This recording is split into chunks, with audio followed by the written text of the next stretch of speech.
মন্দির উদ্বোধনের আগে দীঘায় ভেসে এলো প্রভু জগন্নাথ দেবের কাঠের মূর্তি। নমস্কার, আপনারা দেখছেন দ্য লোকাল জার্নালিস্ট, আপনাদের সঙ্গে আমি লুসি। রবিবার দীঘার ঘাটে ভেসে এলো প্রভু জগন্নাথের একটি মূর্তি। সাদা রঙের কাঠের এই মূর্তিটি ঢেউয়ের সঙ্গে উপকূলে এসে পড়ে। তা দেখতে ভিড় জমায় কৌতূহলী পর্যটকরা।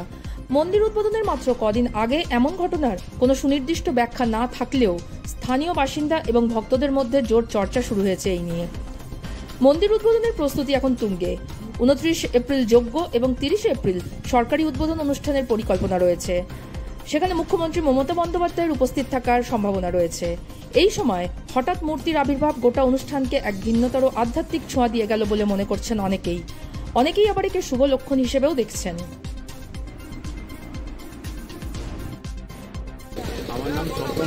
এখানে কি দোকান কি দেখলে? ঠাকুরটা কোথেকে এলো?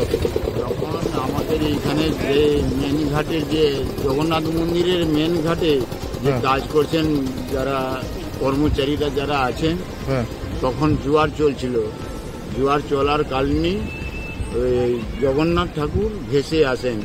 তারপরের মধ্যে একজন আমাদের এই কর্মচারী, যাকে আমরা বলি কর্মচারী বা লেবার বলিয়ে থাকি, তো ইনি প্রথমে দেখতে পান।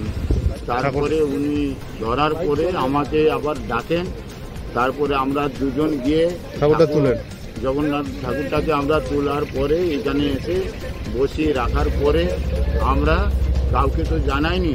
পরে ফোন সব দিকে সবকিছু, প্রচুর মানুষজন আসছেন দেখতে। এখানে তো অনেক টুরিস্ট অনেকেই আসছেন, দেখতে আসছেন। যে এখানে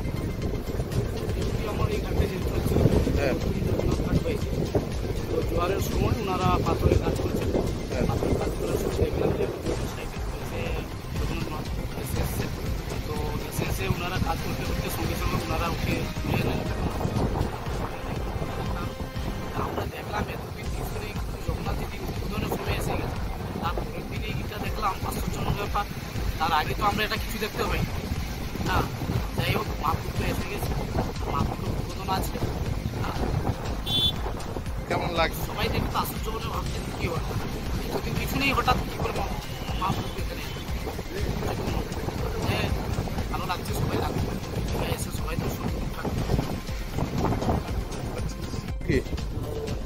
হ্যাঁ, এখানে কি করছিলেন? কিসের কাজ? কি দেখ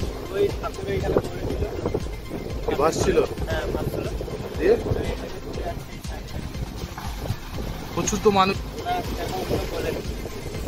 ঠাকুর দেখতে লোক আসছে প্রচুর।